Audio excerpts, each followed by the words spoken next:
Today we will start a new chapter, issue of debenture.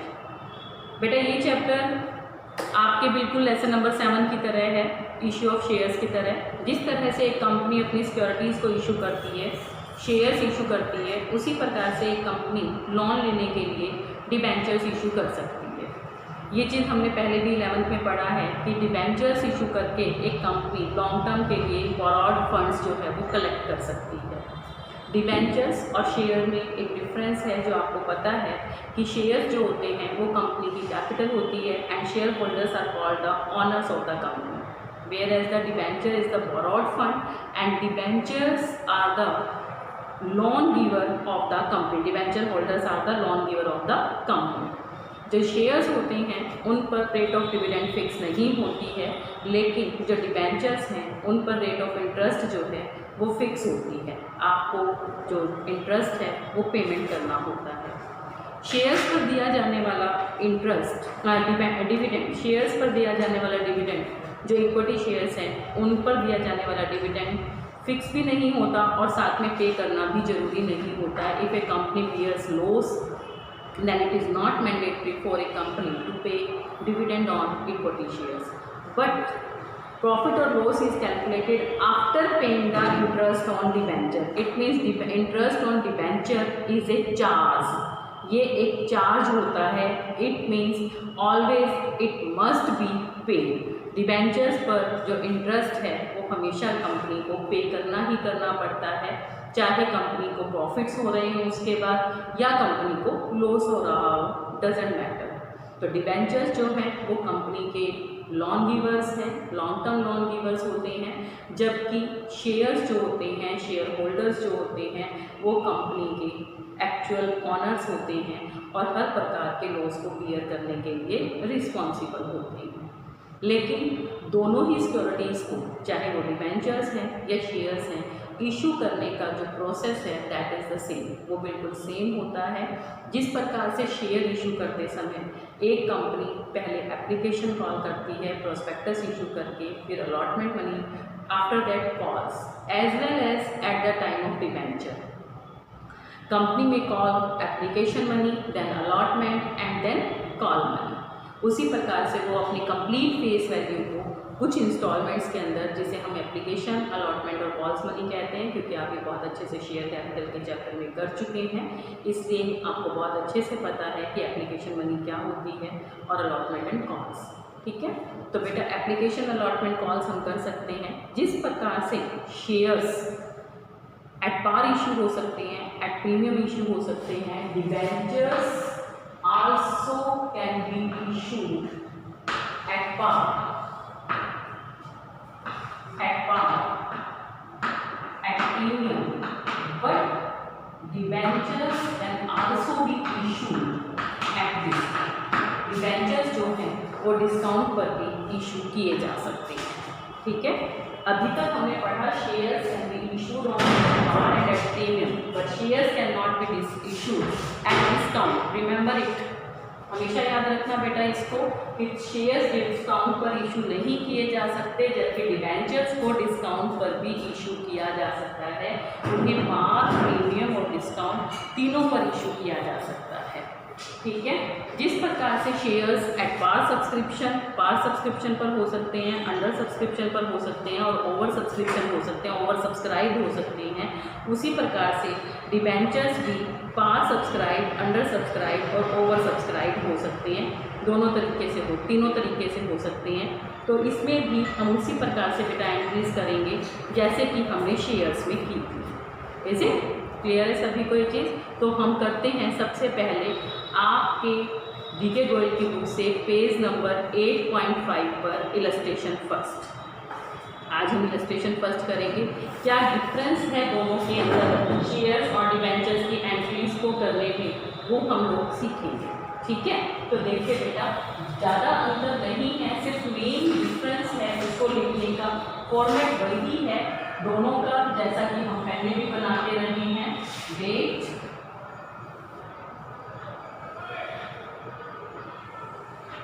Then particulars, LF, amount debit and amount credit, same format। Issue of debentures.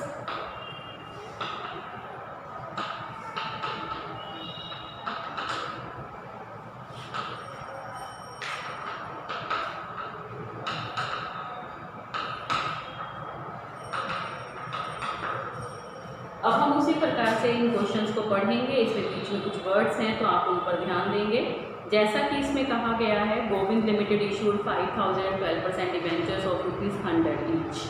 यहाँ एक चीज़ आप ध्यान रखना बेटा, जब share वाला चैप्टर किया वहाँ अक्सर आपको मिला ₹10 ईच, क्योंकि शेयर की वैल्यू अक्सर कम होती है, नॉर्मली 10 रुपये रखी जाती है। जबकि डिबेंचर्स की वाले चैप्टर में आप पढ़ेंगे अक्सर डिबेंचर की वैल्यूज़ आपको 100 ईच मिलेंगी, 100 ईच, 200 ईच। तो इस चीज़ को आपने ध्यान रखना है।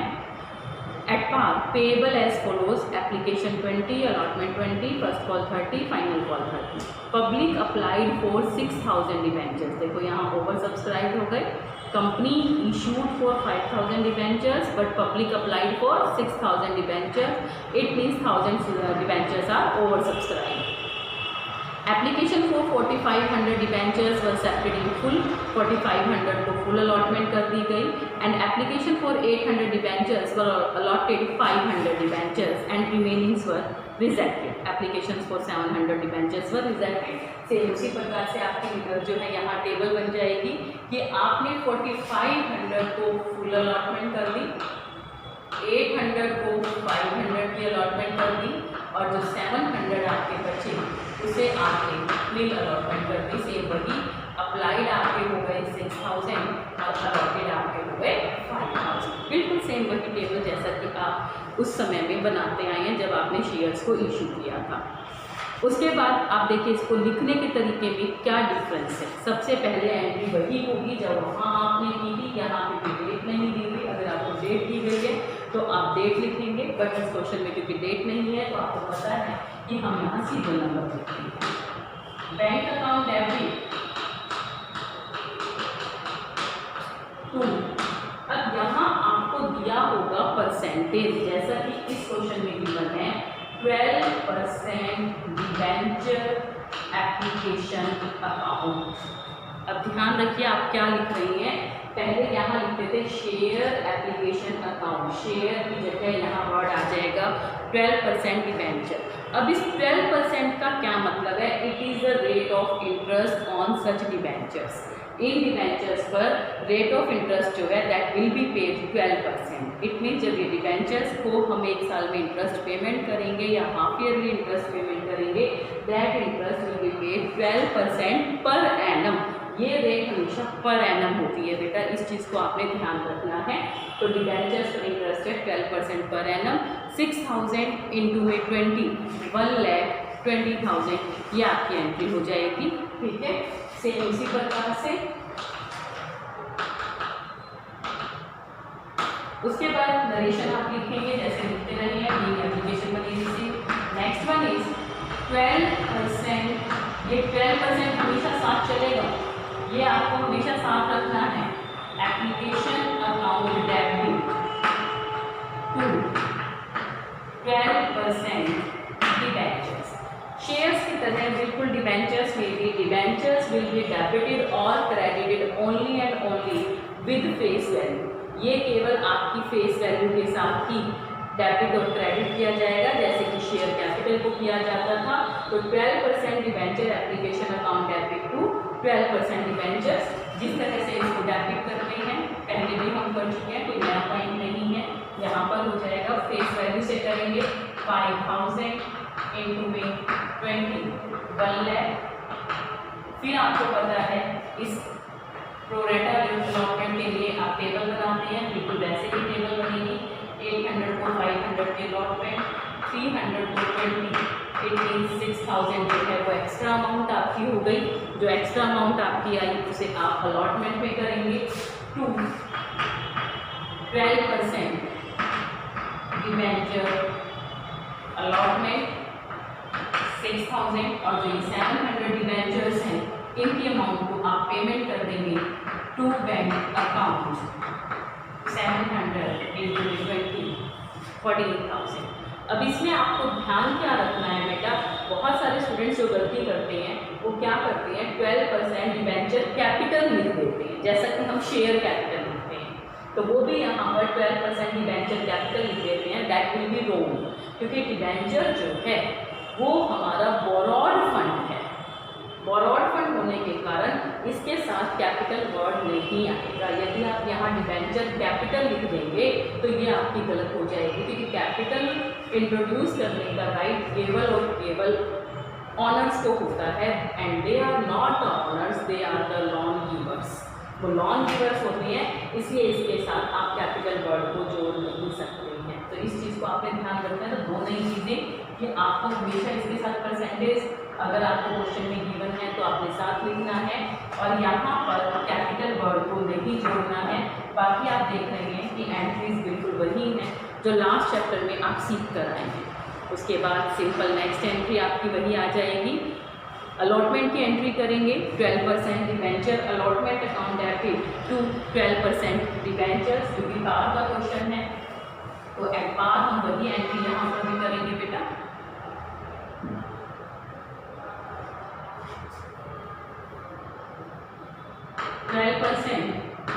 डिबेंचर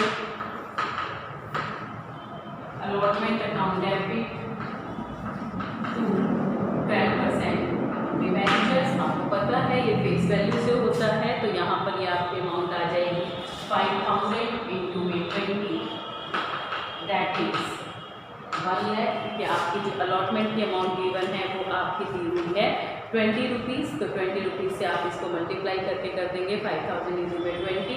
उसके बाद bank account debit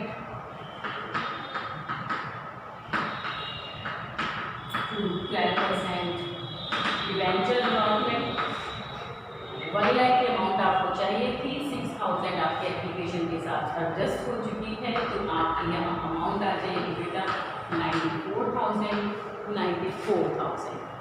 first call, second call, final call की एंट्रीज बिल्कुल वैसे ही करेंगे जैसे कि आप लोग शेयर कैपिटल के समय करके आए हैं। फिर भी मैं यहाँ एक बार लिख देती हूँ, क्योंकि जिन स्टूडेंट्स ने वहाँ पर उस टॉपिक को नहीं किया वो इसको आगे कंटिन्यू कर सकते हैं। 12% debenture first call account debit to 12% debentures 30 rupees से है, तो 5000 इंटू में 30 rupees 1,50,000। Bank account debit to 12% debenture first call 1,50,000 1,50,000, क्योंकि यहाँ पर ना कोई एरियर है ना कोई एडवांस है। अगर यहाँ एरियर या एडवांस होता तो बिल्कुल वैसे ही हम कॉल्स इन एरियर लिखते या कॉल्स इन एडवांस लिखते। फाइनल कॉल सेम एंट्रीज यहाँ फाइनल कॉल के लिए हो जाएंगी आपकी 738 एंट्री। फर्स्ट कॉल की जगह बस फाइनल कॉल आ जाएगा, क्योंकि वो उसकी अमाउंट भी आपकी सेम है, तो यहाँ आप डिबेंचर फाइनल कॉल अकाउंट कर देंगे। तो ये था आपका क्वेश्चन जो है इसमें आपका फर्स्ट इलस्ट्रेशन जो कि इसमें किया गया है। लेकिन अब यहाँ देखिए क्या कहा है, pass journal entries assuming that all money dues were received except final call on 200 shares 200 debenture 200 debenture पर हमें फाइनल कॉल नहीं मिली जाएगा, क्योंकि यहाँ पर जो फाइनल कॉल है वो आपको नहीं मिली है 12% डिबेंचर। फाइनल कॉल अकाउंट आपका यहाँ पे 94,000, क्योंकि 6,000 रुपीज़ आपको नहीं मिले हैं, तो ये आपका आ जाएगा 94,000 इंटू में 1,44,000 क्योंकि 150 की अमाउंट है, 1,44,000 6,000 इंटू में 1,50,000। हाँ जी बेटा, ये समझ में आई। जो आपका ये फर्स्ट इलस्ट्रेशन है उसकी सेम एंट्रीज हैं। देखो यहाँ एरियर बिल्कुल वैसे ही, अगर एरियर नहीं होता तो सेम अमाउंट चल रही थी जैसा कि मैंने आपको पहले करके दिखाया। अब क्योंकि यहाँ पर एरियर था तो आप एरियर के साथ करेंगे, और अगर एडवांस होता तो आप इसको एडवांस के साथ करते। This one is the first illustration and first question of your debentures, is it?